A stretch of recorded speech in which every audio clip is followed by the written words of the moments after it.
Hey everybody, welcome back to the Bourbon Note. I'm Greg. I'm Ben. And today, we're drinking bourbon.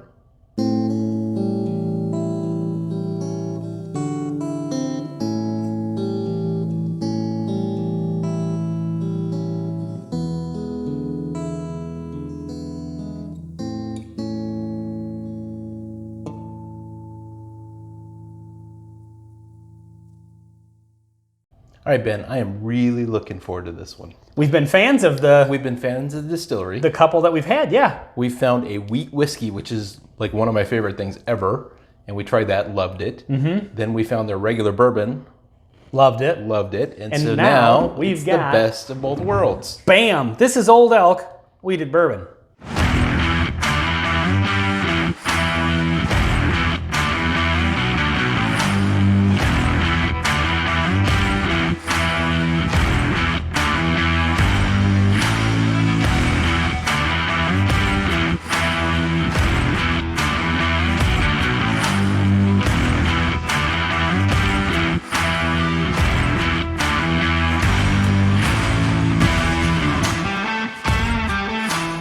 Okay, so this is, did you see there's an age on this? 5 years. 5 on this one. Okay, and this is still the MGP juice? It's Indiana, so Okay. reasonable guess. Yeah, absolutely. But they are distilling their own stuff in, I believe you had told me. Let's not get the corks mixed up this time, please. Right, yeah. I think we must have gotten them right at that last one because nothing bad cork happened. is short for corkle. Corkle? What? I'm trying to think of what word that would be. Are you making a play on a... Yeah, it's an inside joke with a running gag behind the scenes. I'm just trying to think if there's a real word that would go on. No, there's not. Oh, okay. That's where you had me thrown off. Just like your bicycle. Yeah.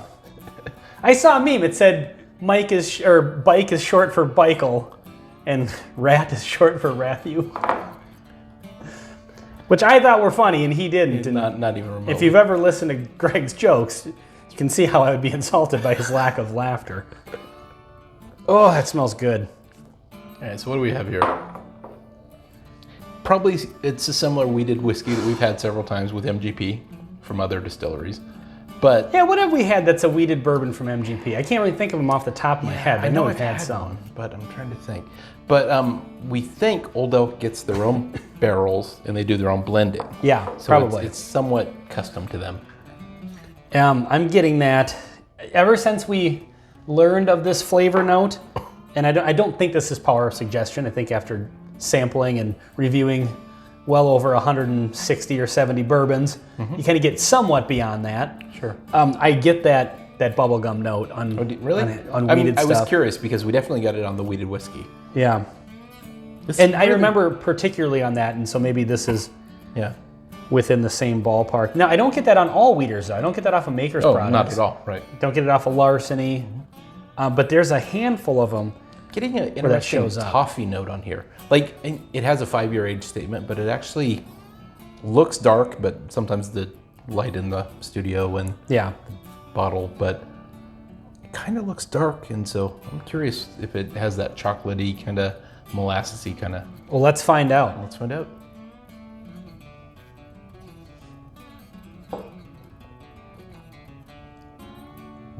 What's proof on that? 92? Wow. That's got some punch for It's 92. got a lot of punch. Yeah, that's got a little bite to it. I like that. It has a tiny bit of that bubblegum note. Let's get that out of the way. Mm-hmm. It does come across as bready.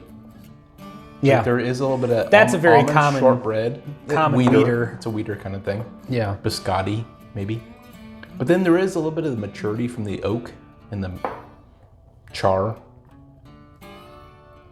Touch of the toffee, maybe. Yeah, it's got a little bit as far as like the candy sweetness goes, or like those, toffee, vanilla, caramels and stuff. I would say like toffee and leaning maybe a little into vanilla. Not so much on the caramel side. Yeah, agreed. Not as far as a lot of bourbons are on the caramel side. But it definitely has that bite from the oak. You get a nice note from that. And a great nose to it.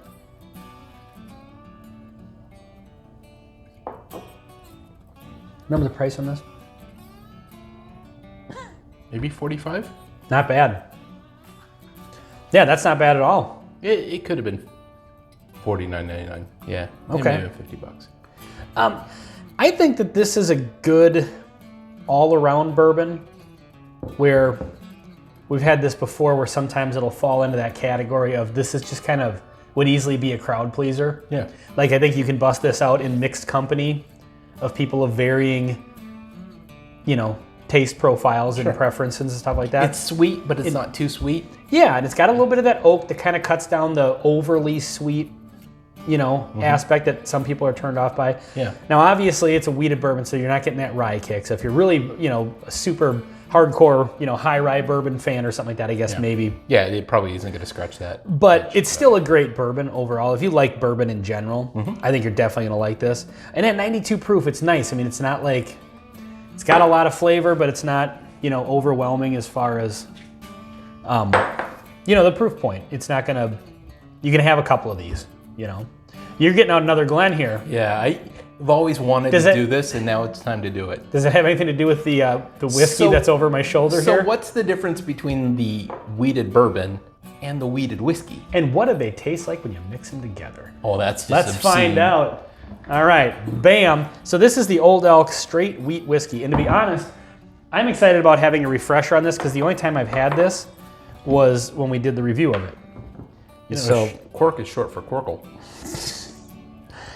I've just, what hell I have unleashed on our viewers by introducing you to that.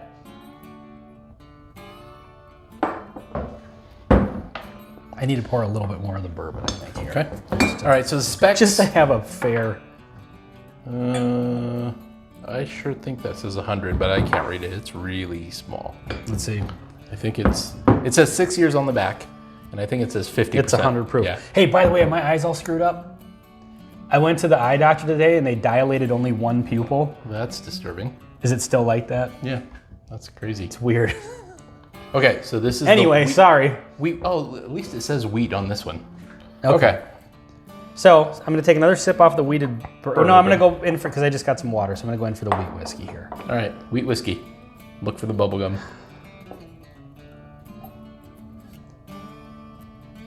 Ooh, there's definitely a big difference on the nose. You're going straight in for it, huh?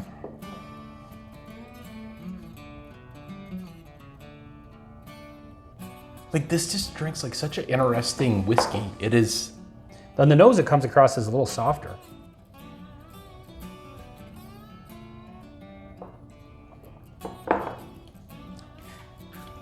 Where bourbons. So different. Yeah, so where bourbons come across as heavy and maybe like mature, this is more bright. It is, And, yeah. And more kind of like.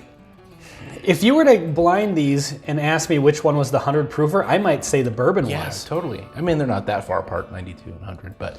But you're getting much more of that bite from the There's oak on kick, from on the the age, bourbon, for even though this sure. one's older. But yeah, this wheat whiskey is really interesting. I've had several pours, obviously, because it's similar to a bourbon, but there's some differences. I feel like it has much more smoother edges to it, kind of rounded out flavors. Mm-hmm. So now coming back to the bourbon, The sweetness sticks around on this, but it's not super sweet. It's not like drinking syrup, but it stays. You kind of hold on to that sweetness, but there's still a burn.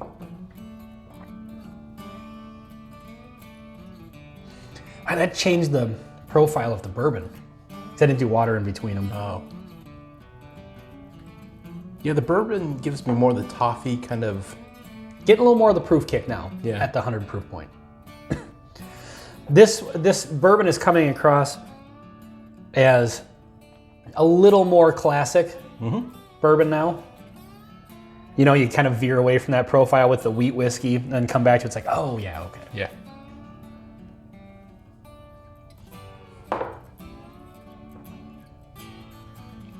Both of these are really good. I'm starting to get maybe a little bit of that chocolate note on the, in comparison to the, and I don't know if the wheat is influencing that, kind of creating that, or if it's just a contrast of the two of them is bringing out those flavors. Right.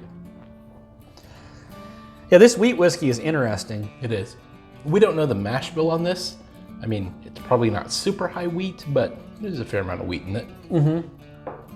but there's some distinction between the two. And the rumor, I think this is 100% wheat, which Okay. is kind of weird for even wheated whiskeys.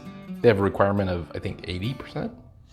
I can't remember, but I think it's something like that. It's higher than. Yeah, but Then bourbon even some requires wheated corn. whiskeys have a tiny bit of corn or Sure. malted barley just to help, because 100% wheated whiskey is kind of hard to do. Mm-hmm. I don't know. Well, so future video, we did, in the earlier days of our channel, we did Bernheim versus Woodford wheat. We did.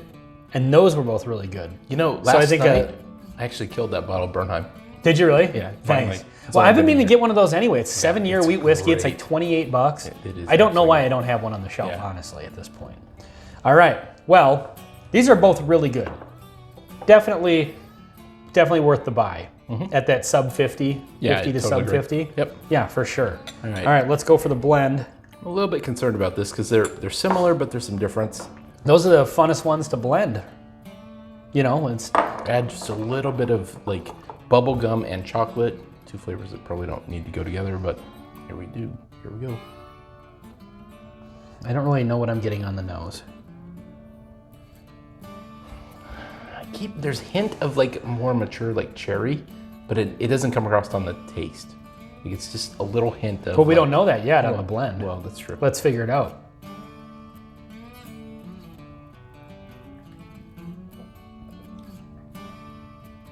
Huh. That's really good. Sorry. Really good. I feel like it's a little smoother in an odd way. Which is odd for 192 proof. Yeah, crazy. You'd think 192 proof would just be like a Yeah, in the right. face. Yeah, I'm kind of getting, this is one of those ones where I'm just getting, I think it's the bourbon. Like to be honest, I'm not getting a lot from the wheat. It's just, well, it's maybe a tad different. yeah, I'm getting the bourbon, like that Yeah. oak that we were talking about and all those kind of classic things are really shining through. But that wheat whiskey was so smoothed out and rounded out and kind of mellow. It was it's a mellow flavor. It is. And so maybe it just doesn't have enough to really overpower that, but maybe just balance it out nice. It's a nice, easy, well, not easy. I mean, the proof comes across. It's noticeable. But I think the two of these blended together though comes across as flavorful but borderline smooth, yeah. which is weird. Yeah. There's some flavor, but yeah, there's nothing really punching you in the face. Yeah, this is just kind of comes across as like a general beginner's whiskey, like, but it's got the proof point. Yeah. I would definitely say I prefer each one individually as opposed to the blend, but there's nothing wrong with the blend. Mm-hmm. And nobody's gonna blend. That's your thing. Well, if you guys would start blending and put in the comments, let us know what you think. If you blend the same things that we do, that'd be awesome. That would be awesome. All right, well, this has been a couple of Old Elk products on the Bourbon Note. I'm Ben. I'm Greg. If you like this video, share it with a friend or an enemy. Make them an enemy. Cheers.